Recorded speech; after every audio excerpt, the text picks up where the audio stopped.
chers compatriotes, peuple congolais, meilleurs vœux pour cette année nouvelle, année 2025. Pour le bas qui ça en a bino vidéo oyoyo pour que tu mobilises bino, pour que tu senga na bino peuple, vous à la vigilant, pour que tu senga na bino peuple, vous telema, vous on a simate par rapport ya makabu ya mboka ndenge ezako kende. Biso nyonso tolandaki message ya vœu ya président élu Martin Fayulu oyoyo ezalaki vraiment pour nous un appel patriotique. Ezalaki état des lieux ya mboka, état de la nation à toucher point par point ya ba situation où tozoko vivre ya lelo ya état ya mboka. Et c'est aussi un appel patriotique. C'est aussi un devoir citoyen où il y a pesi biso pour que chacun là où tozali t'aurelie en haut n'a pas moyen surtout. Lui, il a fait son appel patriotique en français. Mais biso t'aurelie en haut na lingala, na chiluba, na kiswahili et puis na chiluba, na kikongo également. Pour que Congolais nyo se sikazali azwa message wana ndenge sengeli. Le temps baya ko sala yango na version lingala parce que version lingala ezali langue oyo et le bamaka du nord au sud à l'est à l'ouest ya Congo oyo partout ezali message oyo congolais toi ko yoka noko oyo to zala biso tout d'accord oyo ezali munoko ya ba congolais et après munoko ya komba parce que biso na kati ya komba nous avons institué lingala comme munoko ya komba. Pour se démarquer, le français, il y a français, anglais, il y a anglais, l'espagnol, il y a Espagne, le portugais, il y a Portugal, les consorts et tout. Donc, biso, mounoko na biso, nenge ba flama bazana o ya bango, biso ba congolais, mounoko o pesa véhiculé na Congo, o ezalaki mounoko na biso ya komba, nenge ezalaka na armée. Na armée na biso mounoko ya komba, na armée congolaise, c'était le lingala. Et biso pe na résistance na niveau ya diaspora munoko oyo esangisaka biso bangala ba swahili ba luba ba Congo et c'est le lingala et ça langue oyo na biso na kati ya diaspora yango na tolobaka pe yango na ezali arme na biso oyo koko se démarquer biso na ba accent na batu oyo yo bazaya biso to bazaya biso te. Et nous sommes fiers ya koloba lingala et nous allons continuer, nous allons même demander à notre frère Placide Jévi na lingalaphonie, tozongela, oh, tobandaka kosala na lingalaphonie vers les années 2012. Sans soin ya ko élever munoko na biso, lingalaphonie il faut zonga à travers une organisation, à travers ba festivité, ba festival régulièrement pour que to mettre en lumière munoko wana oyo biso to ngato négliger yango. Aujourd'hui, eza langue oyo ba musicien baza ko tombola. Mais maintenant, parallèle, lingalaphonie doit devenir une asbel, l'ingalaphonie doit devenir toute une structure et qu'on encadrer et qu'on la promotion à l'ingala. De Placide, nous, Tosoro là, quand tu te souviens, on avait fait premier anniversaire, il y a l'ingalaphonie dans Rotterdam, tu as baboké tu es consort, et tu vas là, pilier tout, il y a combat, tu as docteur à long et consort, Starletta, je me souviens aussi, nous avons travaillé dans Marie-Paul, nous avons travaillé, et tant que ça, là, intervention, nous avons demandé à ce que l'ingalaphonie comme asbel, l'ingalaphonie est une dimension moko internationale pour que ton véhicule, tout ça, la promotion, il y a culture nabiso, notamment il y a l'ingala. Donc je revenais sur ça, na Placide Jévi pour avoir initiateur et l'okwana, total année to ko approfondir. Donc là c'était une parenthèse na cadre bave, na cadre d'action to ko mener l'année 2025 oyoyo, yango wana mais mingi penza, nous avons voulu répondre à Peter Kazadi. Par rapport, il y a des propos oyoyo auti ko tenir.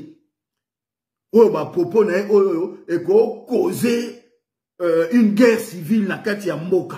Ba propos oyoyo et ko déstabiliser la cohésion nationale et la paix sociale entre les Congolais. Ba propos oyoyo il va apologie du tribalisme. Peter Kazadi Aza mutu nyosote otokokoloba aza mutu oyo dans la gestion Yamboka a participé qui mais pas dans n'importe quel portefeuille. Il a été ministre intérieur dans la sécurité et en tant que ministre intérieur de la sécurité, a créé qui milice la force du progrès, a créé qui milice tout le monde qui n'a pas manifestation et belé à opposition organisée par Martin Fayulu, comment la milice tribale a bénéficié des machettes, des moyens de l'État pour que, occasionner, blessure et puis bateau. Ils ont posé des actes terroristes. Nous avons enregistré en tant qu'association à la défense et à droit de l'homme. Et à notre grande surprise aussi, Peter Kazadi a eu résidence en France. Une très bonne nouvelle pour Nabiso. Et nous verrons comment, à partir de l'élément, il y a 2023, il y a 2028, dans le ministère intérieur, atrocité, il y a tant qu'auteur intellectuel, c'est lui qui a fourni le machette, c'est lui qui a fait en sorte que la milice, la logique, mettre à mal les personnes, les Congolais qui ont droit, na bango, il y a des droits fondamentaux na bango pour défendre liberté de l'opinion na bango, mettre qui bango en mal. Donc, élément on a tout au parce que je pense que Peter Kazadi, il faut aussi avoir réponse naïe. Il faut à la tola qui sait qu'il n'a pas le monopole. Il y a arrogance politique. Il n'a pas le monopole. Il y a arrogance tout coup, il y a Moutou, il y a Moutou à Gogo Bima, à se permettre que tout est permis parce qu'ils sont au pouvoir. Tola c'est que biso en France. Roger Lumbala, Aliar Mvungu, Kazali, Peter Kazadi, il faut l'accès que biso en France.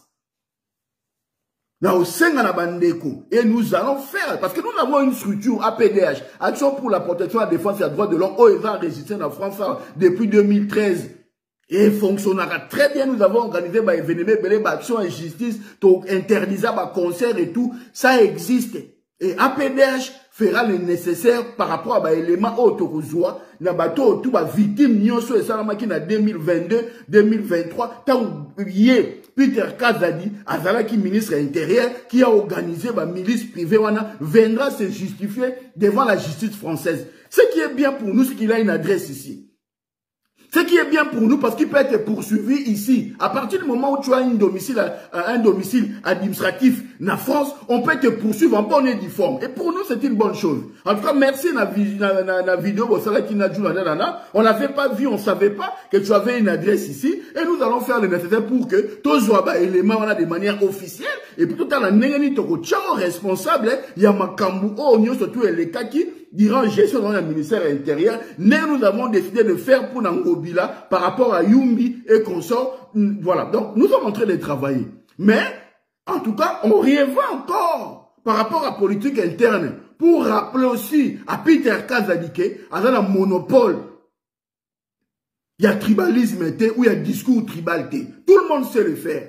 Ceux qui battent la monte na ratia Congo, et ça c'est parce que pour la gestion na bino ya mboka, to ba quoi que ce soit. Mais c'est parce que battu baza animé na esprit patriotique, parce que battu baza animé na notion ya nation. Battu baza na besoin ya paix, ya cohésion nationale. C'est pour ça que nous avons un discours wanate. C'est pour cela on veut faire la démarcation entre bino, la politique, il y a tribalisation de l'appareil de l'État, et nous autres, on devons prêcher cohésion nationale. Dans le discours de Martin Fayulu, pour clore le discours, il a appelé au dialogue pour la cohésion nationale. Parce que c'est ça. Leitmotiv, il y a combat. C'est ça. Ce qui a toujours construit la logique, il y a politique, il y a Martin Fayulu. La cohésion nationale, l'unité, se mettre ensemble, le vivre ensemble dans la diversité. Et ce qui a toujours justifié, et des fois on lui a reproché quand il a demandé à pardonner Félix par rapport à tout ce qu'il a fait. C'est quand il a demandé qu'il a accepté de s'asseoir avec le FCC autour d'une table pour te mettre en action patriotique. Beaucoup l'ont reproché, nous l'avons reproché. Mais il y a sens, il y a homme d'État. Et ça sens, il y a patriote. Et ça sens, il y a mouton, avec la capacité, il y a qu'on incarne Moka, gestion et Moka, et puis qu'on incarne la logique, il y a construction d'un État-nation. La divergence politique est amenée, il y a qu'on exclure Batou. Parce qu'il va de soi aussi, à tant que la personne qui a été élue par le peuple a incarné les droits fondamentaux, la liberté fondamentale, il y a Moutou Moko Moko. Et c'est pour cela, à un moment donné, dans l'histoire, lorsqu'il s'agit, même bateau, ba critica qui est, même bateau, ba sala qui est mabé, à pardonner Bango, à sanissa Bango, pour n'a tala à venir à Congo. Et c'est dans ce cadre-là que Martin Fayulu a fait un état de lieu, il y a Moka, a fait l'état de lieu à nation, a relevé la situation, et ça là que Moka est marché. Et ça devait être plutôt une prise de conscience, une conscience collective pour que Bisso, Toluka intelligence collective à travers dialogue Oya Senga qui a cohésion nationale pour que tu réfléchir comment tu crois que ça la mieux.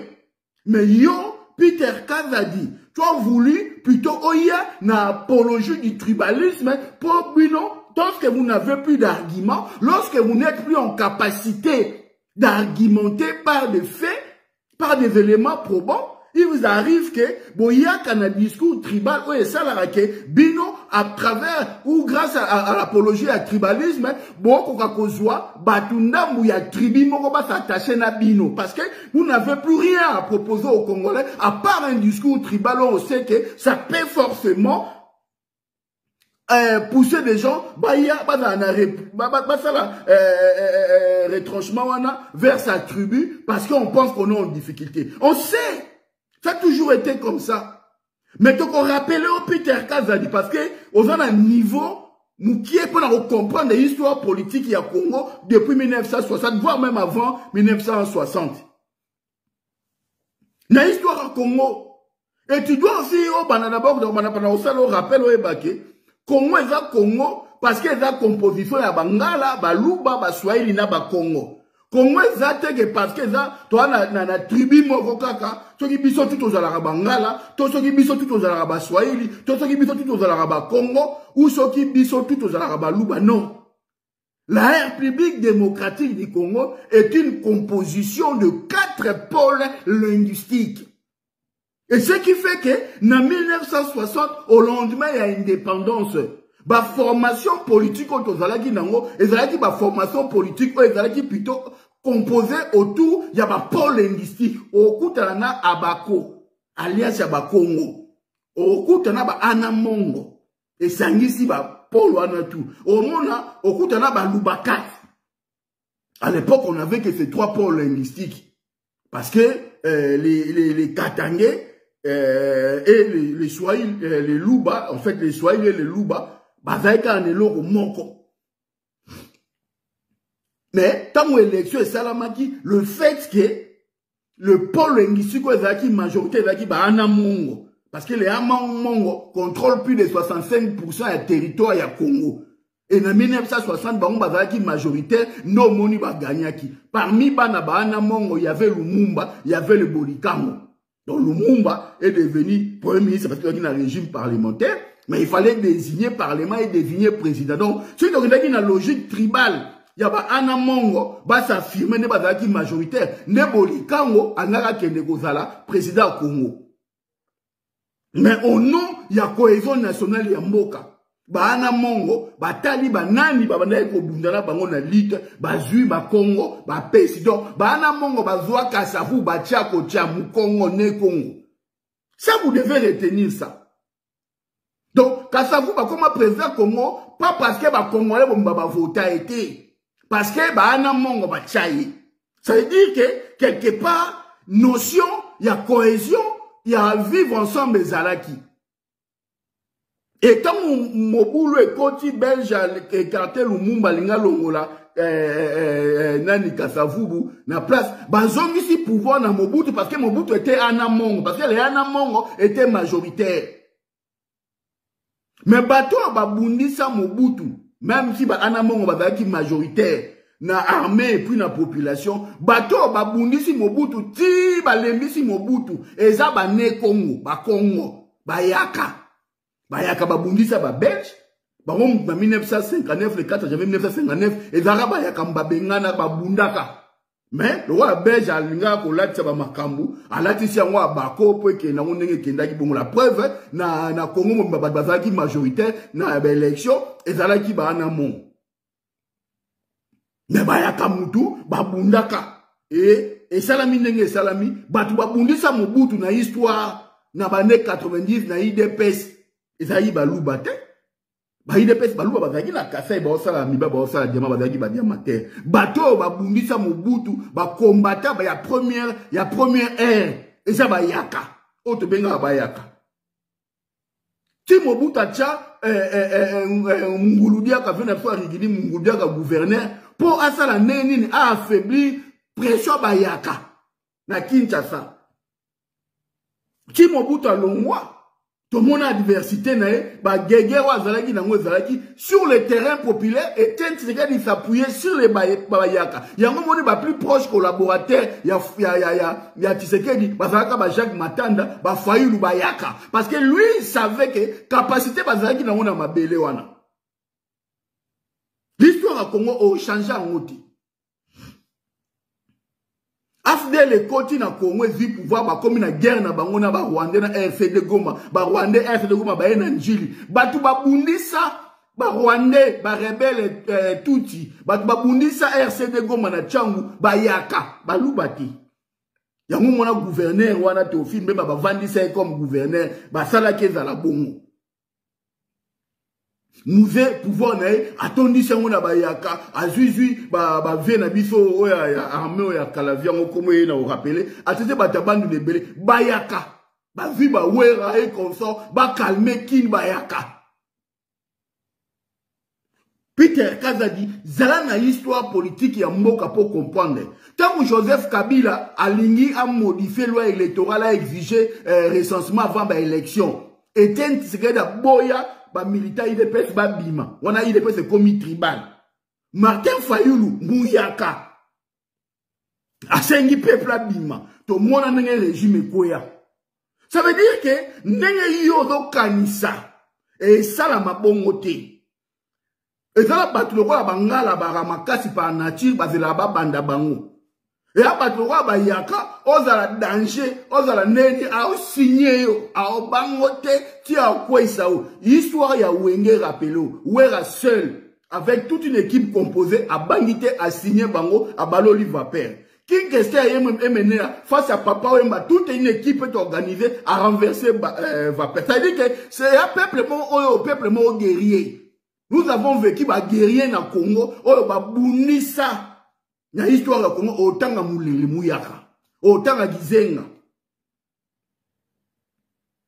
C'est la réalité de l'histoire à Congo. Donc ça veut dire que Yotam Mozo Luka, au ça appel ou apologie du tribalisme. Dis-toi qu'il y a des gens qui réfléchissent comme toi. N'a tu peux pas vendre ba ozela yo, au passage là te pose la réponse na yo. Parce qu'au Congo les gens en ont marre. Il y a un discours tribal, il y a apologie du tribalisme et les gens ont envie d'en finir avec ça.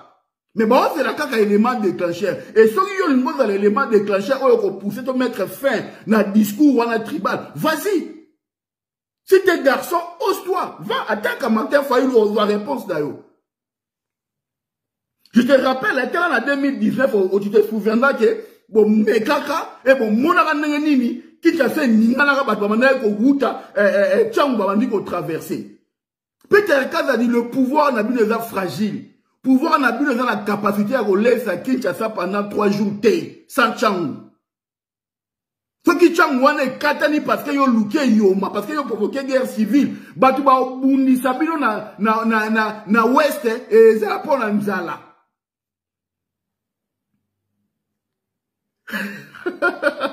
Ouama ele mouké.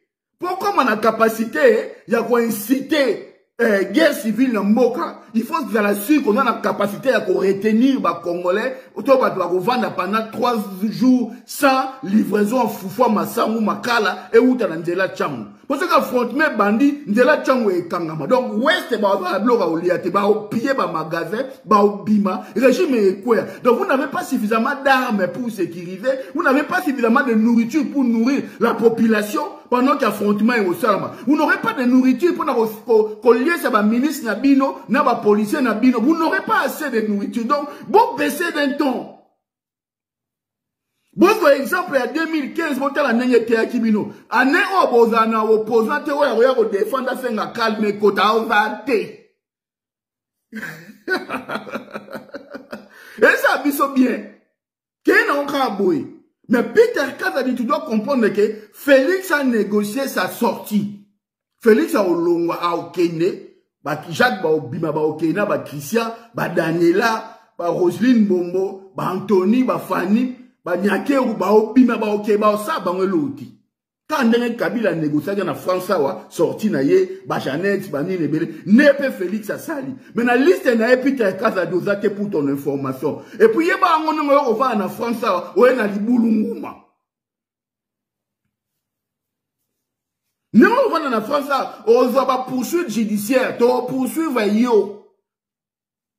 On poursuivre yo par rapport à ma victime ou ma victime ou ma koufa qui tombe yo zalaki, ma teko ma koufa qui tombe yo zalaki ministre, il y a intérieur ou alimentaire qui ba milice.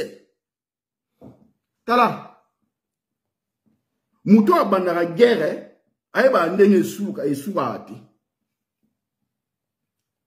Si on a fait ça, comme moi discipliné, à comment on a moins rang, à comment baisser d'un ton. Parce qu'on lui a dit. On lui a fait comprendre que place au souka. Et lui sait. Si on a fait ça, on a bando kita. Yo quand il a Kagame Nangola, qui n'a pas à quelqu'un à ta boy pour boy. Yo quand il fait ça, il a été que Kagame on y a été marqué quand même. Au cas où on a dit bon.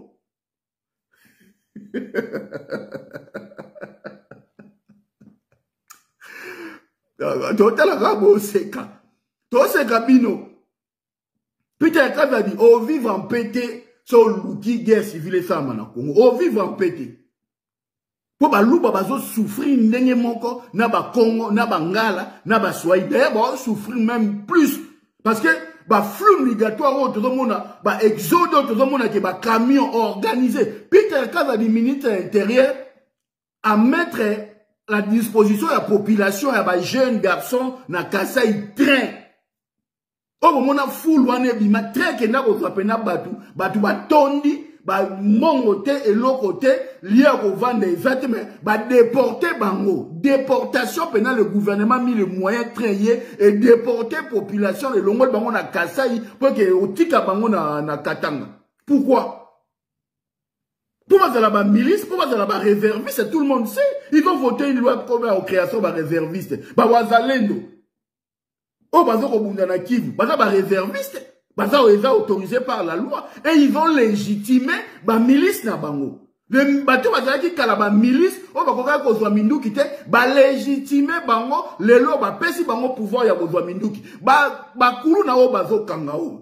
Bakulu na wo soki ba memi bango na prison, bazo laver bango cerveau, ba opesa bango ba moyen, ba former bango, tant ba oké na ba kana bango wana ya nini na bango ya ba formation ya service national.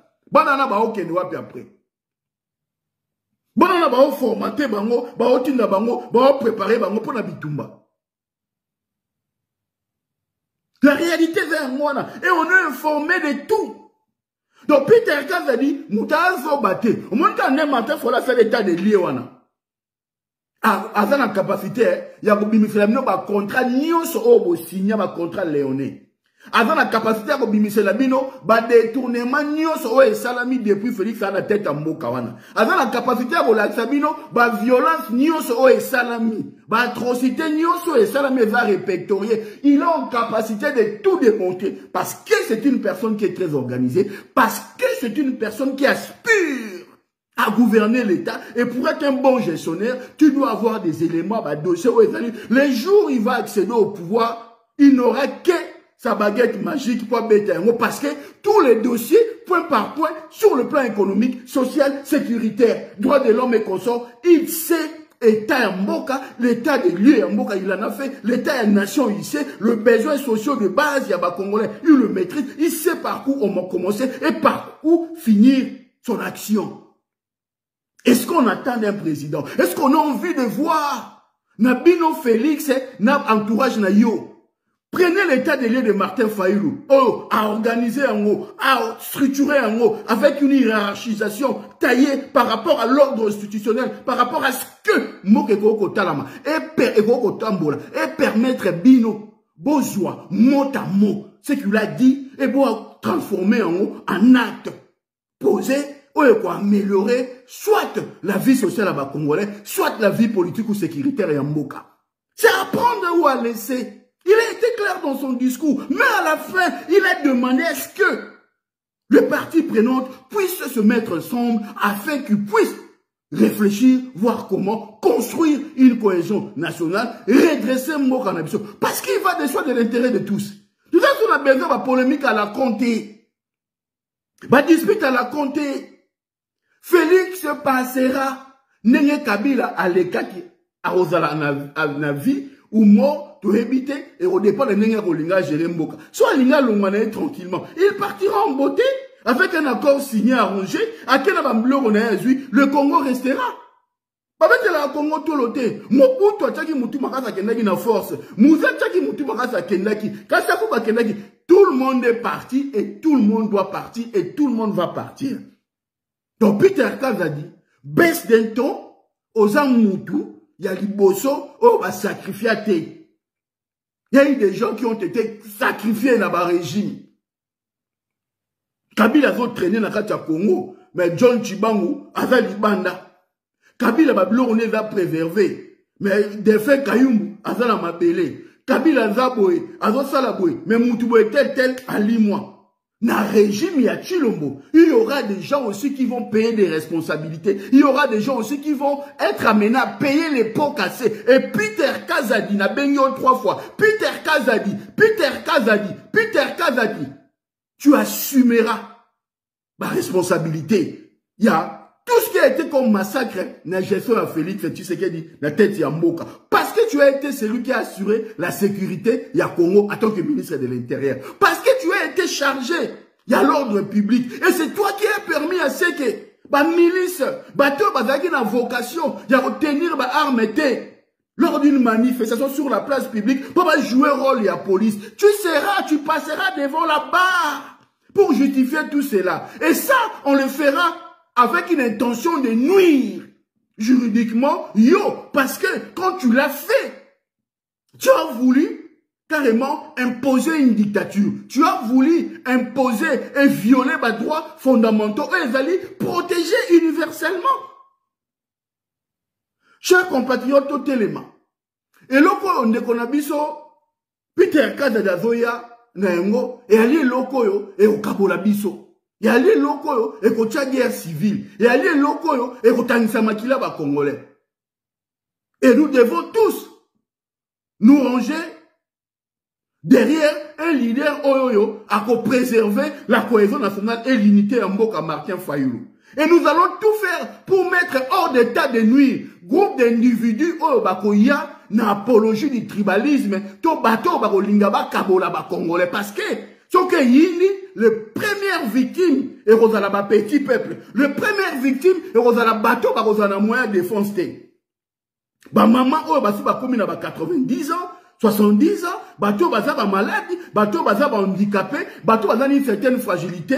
Peut-être par rapport à la tribune à Bango, mais au moment il y a violence, on a la capacité de bundate, Bango ne va aucune victime, parce que Peter Kazadi veut sauver un régime, il y a bateau va za détruire Mboka.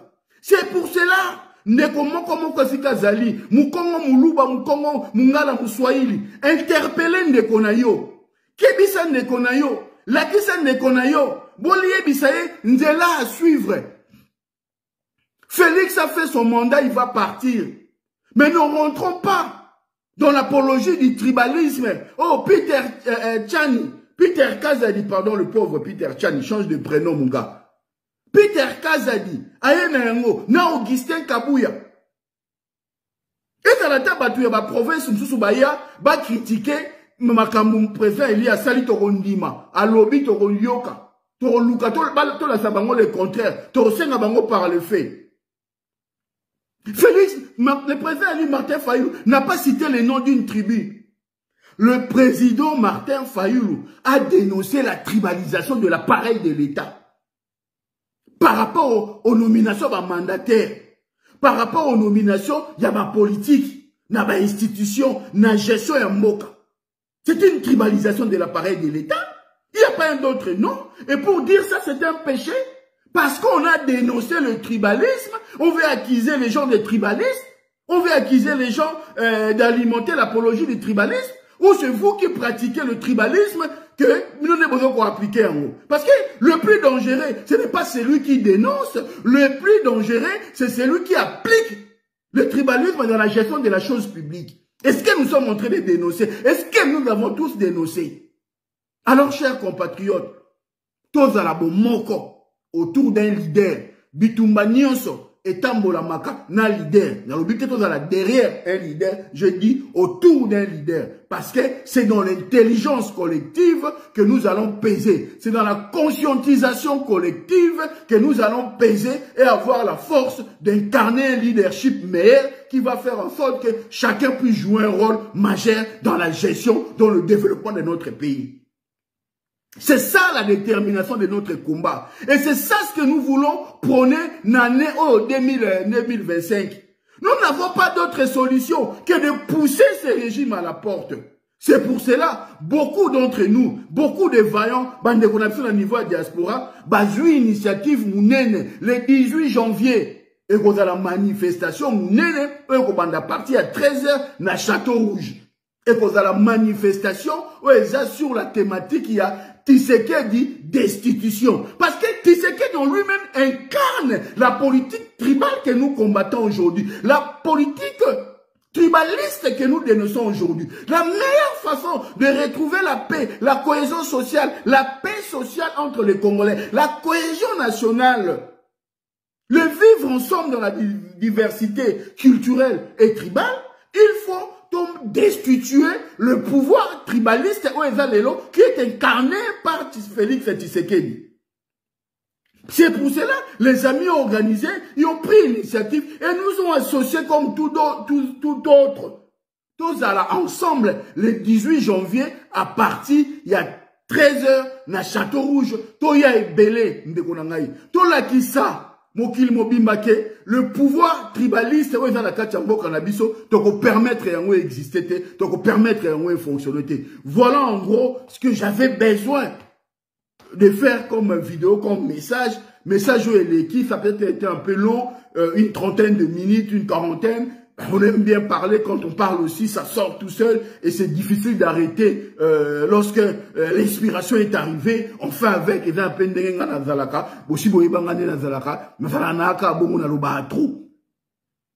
mais nous allons faire un effort aussi de résumer. Parce que résumer, ça fait aussi du bien, permettre aux gens de regarder autre chose, de faire autre chose. Donc, to souki a pon à l'élo, donc to mettre ka Peter Kazadi en garde, to informer ka Peter Kazadi ke, ndenge ya zo kanisa. Acha ngono mtu na ye, batu msupe ba o kanisa, ndenge ya zo kanisa. Ndenge ka ye, style la vie na ye, na ndenge ya linyi makambo salama. Il y a aussi d'autres Congolais qui réfléchissent neti ye. Mitu, batu ba obeta na mitu. Donc, nous allons permettre yo Peter Kazadi au nom ya notabilité, to au nom ya tribu moko boy, to au nom ya nino boy, o ya ko luka, o foncé ou au sakana dans un leader national na Martin Fayulu. Tu auras une réponse nationale.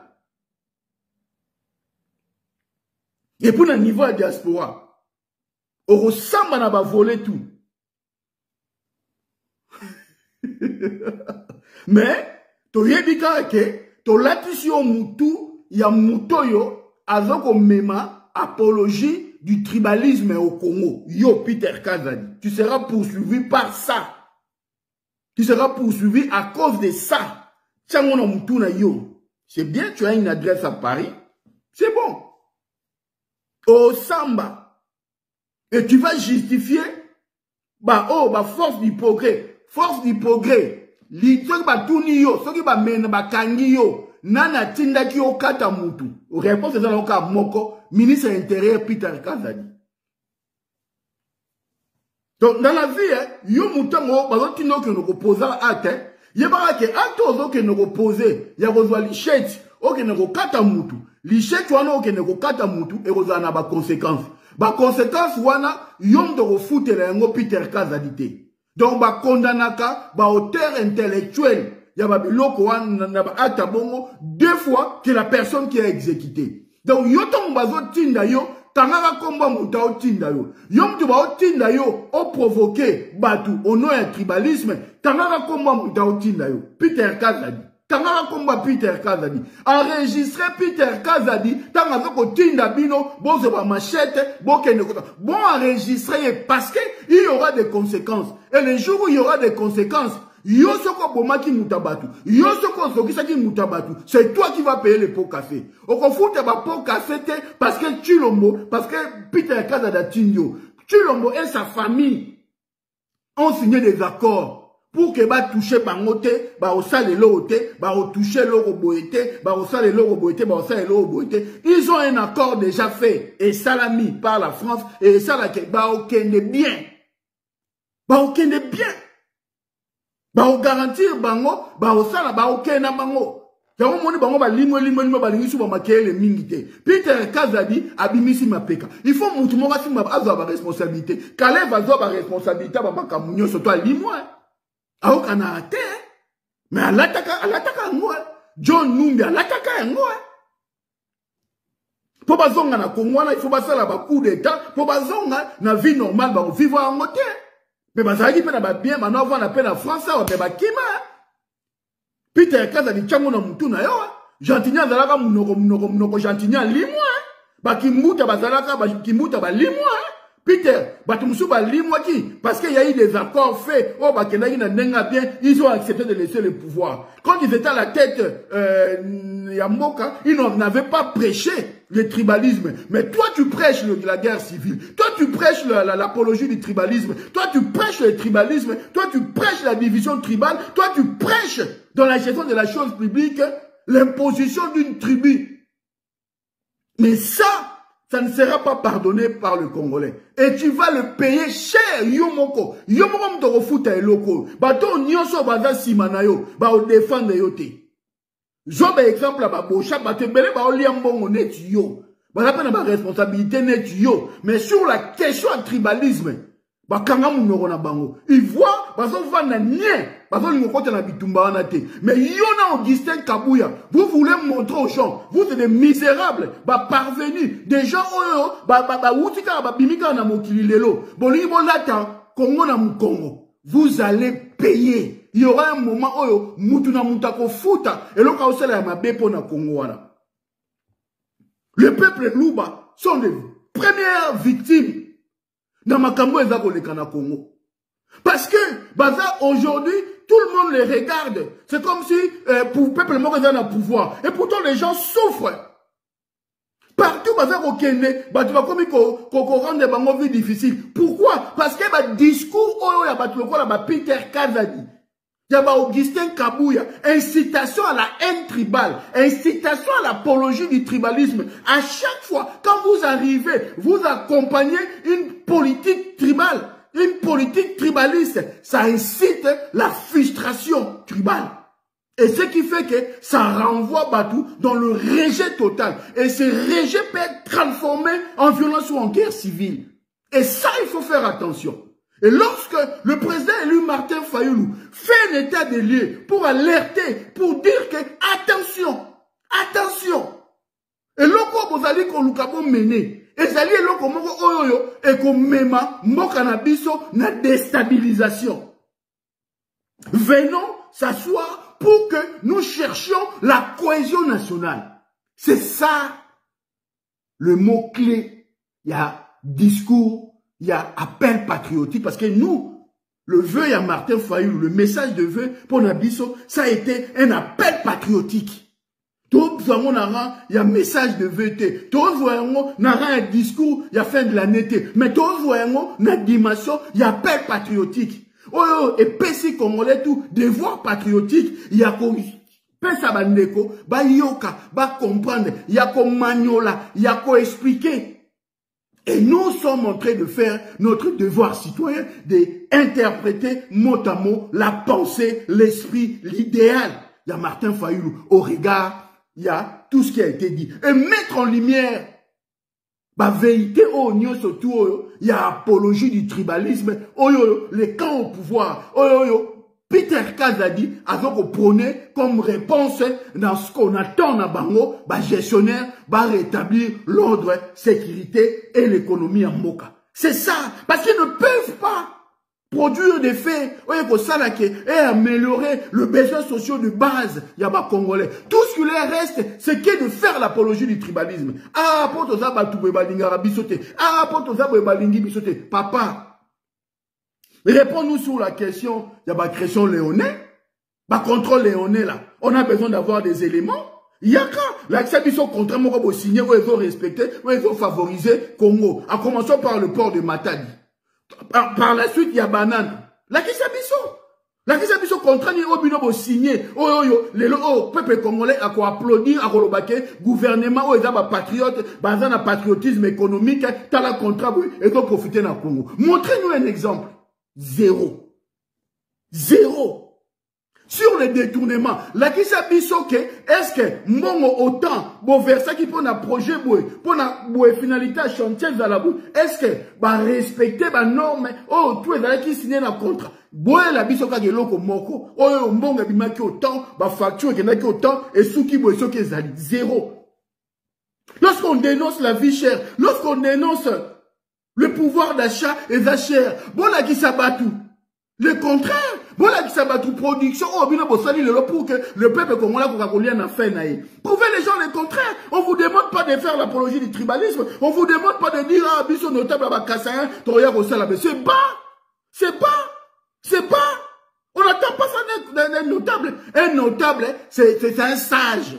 Quand on est notable, ça veut dire qu'on a un parcours de 40 ans, 50 ans dans la gestion, dans une intervention quelconque et tout, et qui te fait une personnalité clé. Oh, la notabilité, c'est la sagesse. Bah, notable, on sont des vieux. Oh, bah, sage. C'est pas une personne qui est sortie du néant, un parvenu comme ça, bah, tiens, moi, ministre, une année et demie, après, mi benga notable à Kassai. Aux notable, il y a force du progrès. Aux notable, il y a bah, milice tribale. On créé pour que, bon, Luka, bon, provoquer guerre civile dans le Congo. On appelle les chats par son nom.